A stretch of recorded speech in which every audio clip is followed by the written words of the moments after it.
দুবাইয়ের চকলেট ব্রাউনিকে আজকে আমি ঘরেই বানিয়ে নিয়েছি, খুব অল্প সময়ে অল্প কিছু খরচে। ঠিক দুবাইয়ের ব্রাউনির মতো হয়েছে। এমন সুন্দর ব্রাউনি আমি আর কখনো খাইনি, খুবই সুস্বাদু হয়েছে। আসসালামু আলাইকুম সুপ্রিয় দর্শক শ্রোতা। আর এই চকলেট ব্রাউনিটা বানিয়ে নিতে খুব একটা কিন্তু ঝামেলা পোহাতে হয় না। ব্রাউনিকে আরও সুন্দর দেখানোর জন্য আমি কিছু হোয়াইট কালার চকলেট নিয়েছি। দুবাইয়ের চকলেট ব্রাউনিটাকে কত সুন্দর লাগছে। চকলেট ব্রাউনির জন্য 1 কাপ ময়দা নিয়ে নিয়েছি, 1 চামচ কর্নফ্লাওয়ার, হাফ চামচ বেকিং পাউডার, হাফ চামচ বেকিং সোডা। ব্রাউনির কালারটা সুন্দর আসার জন্য আমি কোকো পাউডারটা দিব 2 চামচ। ভালো করে একটু মিশিয়ে নিব।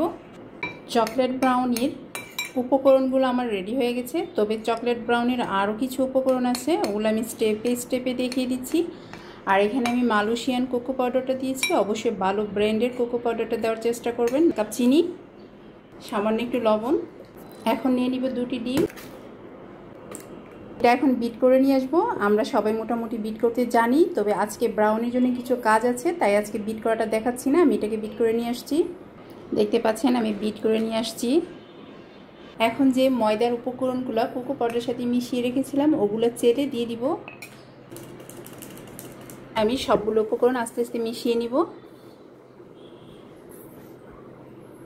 পেস্টটার কনসিস্টেন্সিটা কেমন হয়েছে, ঠিক এরকম হবে। আমি আগে থেকে একটি স্কোয়ার শেপের মোল্ড রেডি করে নিয়েছি। মোল্ডের মধ্যে আমি কেকের যে পেস্টটা তৈরি করেছি ওটা দিয়ে দিব। এদিকে আমি পাতিলের মধ্যে পানি বসিয়ে দিয়েছি, এখন ঢেকে দিব। মোল্ডটাও বসিয়ে দিয়েছি। পেস্তা বাদাম, এই পেস্তা বাদামটা অবশ্যই লাগবে। এটা যত পরিমাণে বেশি দিবেন ততই ভালো, তবে আমার বাসায় বেশি একটা ছিল না, এই জন্য আমি অল্প করে নিয়েছি। এই যে এই বাটি করে 1 বাটি করে নিচ্ছি সবগুলো বাদাম, চীনা বাদাম, কাজু বাদাম, কাঠবাদাম। আর এটা চিনতে পারছেন এটা কি? এটা হলো কুমড়োর বিচি। আমরা অনেকেই চিনি, আবার অনেকেই চিনি না। ইম্পর্টেন্ট হচ্ছে পেস্তা বাদাম, অন্য কোনো বাদাম না দিলেও চলবে, কিন্তু এই বাদামটা অবশ্যই দেওয়ার চেষ্টা করবেন। আর এই বাদামটাই আপনার টেস্টটা খুব বাড়িয়ে দেয়, আর বাকি সবগুলো অপশনাল। এদিকে কেকটা হয়ে গেছে, এখন আমি দিয়ে দিচ্ছি বাটার। এখানে আপনারা চাইলে ঘিও ইউজ করতে পারবেন, কোনো সমস্যা হবে না। বাটারটা একটু গলিয়ে নিব। এখন দিয়ে দিচ্ছি সবগুলো বাদাম একসাথে দিয়ে দিচ্ছি। অবশ্যই খুব ভালোভাবে সবগুলো বাদাম ভেজে নিতে হবে। বাদামগুলো ভাজা হয়ে গেছে, এখন আমি নামিয়ে নিব। খুব সুন্দর একটা ফ্লেভার আসতেছে বাদামগুলোর থেকে। এখন এগুলো একটু ঠান্ডা হবে, ঠান্ডা হলে আমি এগুলোকে একটি পেস্ট আকারে তৈরি করে নিব। ওই বাটারের মধ্যে কিছু আমি লাচ্ছি সেমাই ভেজে নিব। অবশ্যই সেমাইগুলোকে ব্রাউনি করে নেবেন। সেমাইগুলোকে আমি ব্রাউন করে ভেজে নিয়েছি, এখন এগুলো নামিয়ে নিব। ব্রাউনির জন্য সেমাইগুলো একদম পারফেক্ট ব্রাউন কালার হয়েছে। এখন ব্লেন্ডার করে নিয়ে আসছি। দেখতে পাচ্ছেন অনেকটাই পাউডারের মতো হয়ে গেছে, তবে আমি এটাকে তৈরি করে নিব। সুপ্রিয় দর্শক শ্রোতা, দেখতে পাচ্ছেন বাদামের পেস্টার কি কন্ডিশনটা। এখন এখানে আমাকে দিতে হবে কনডেন্স মিল্ক। অবশ্যই কনডেন্স মিল্কটা দেওয়ার চেষ্টা করবেন, এটা স্বাদ অনেক বাড়িয়ে দেয়। এখানে আরেকটা কথা বলছি, বাদামটা পেস্ট করার সময় যদি আপনাদের এরকম পেস্ট না হয়, সেক্ষেত্রে আপনারা একটু ঘন দুধ সামান্য পরিমাণে দিবেন, তাহলে দেখবেন খুব সুন্দর একটা পেস্ট তৈরি হবে। কি সুন্দর একটা পেস্ট তৈরি হয়েছে।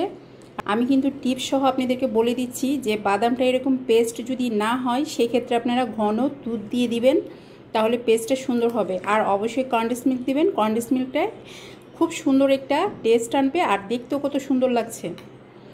এখন আমি ভেজে রাখা সেমাইয়ের উপরে বাদামের যে পেস্টটা তৈরি করেছি সেটা দিয়ে দিচ্ছি। সেমাইগুলোর সাথে বাদামের এই পেস্টটা মিশিয়ে নিব ভালো করে। আপনারা অবশ্যই চেষ্টা করবেন বাদামের এই পেস্টটা সেমাইয়ের মধ্যে এভাবে মিশিয়ে দেওয়ার জন্য, আর না হয় কিন্তু দুবাইয়ের যে অথেন্টিক চকলেট ব্রাউনির টেস্টটা সেটা কিন্তু পাওয়া যাবে না এটা না দিলে। এখন আমি কেকের মধ্যে পেস্টটা দিয়ে দিব, চতুর্দিকে এভাবে আস্তে আস্তে চেপে চেপে দিব। এখন এটা কিছুক্ষণ ফ্রিজে রাখবো, আর এদিকে আমি চকলেটটা রেডি করে নিচ্ছি। এই চকলেটটা এখন আমি পানির ভাপে দিয়ে গলিয়ে নিব। দর্শক শ্রোতা, দেখতে পাচ্ছেন আমি চকলেটটাকে গলিয়ে নিয়ে আসছি, এর ঠিক এরকম হবে। সেমাইয়ের মিশ্রণটা দিয়েছিলাম ওইটার উপরে দিয়ে দিতে হবে। এখন দেখতে পাচ্ছেন চকলেটটা দেওয়ার সঙ্গে সঙ্গেই বসে গেছে। এই মোল্ডটা ফ্রিজে রেখে দিলে চকলেটটা বসে যাবে, আমার তখন কাটতে কষ্ট হয়ে যাবে। তাই আমি এখন আগেই পিস পিস করে নিচ্ছি, যাতে তখন কাটতে আমার কষ্ট না হয়।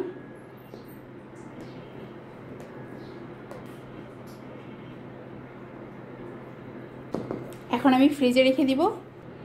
আজকে আমার ঘরে এসে গেছে দুবাইয়ের চকলেট ব্রাউনি করে বানিয়ে নেওয়া যায়। চকলেট ব্রাউনিটা বানিয়ে নিতে খুব একটা কিন্তু ঝামেলা পোহাতে হয় না করবেন, আর এটা কিন্তু কিনতে খুব সহজে পাওয়া যায় না। ব্রাউনিকে আরও সুন্দর দেখানোর জন্য আমি কিছু হোয়াইট কালার চকলেট নিয়েছি। দুবাইয়ের চকলেট ব্রাউনিটাকে কত সুন্দর লাগছে। এমন সুন্দর ব্রাউনি আমি আর কখনো খাইনি, আজকে প্রথম দুবাইয়ের চকলেট ব্রাউনি বানিয়ে নিয়েছি এবং খেয়ে নিচ্ছি। খুবই সুস্বাদু হয়েছে।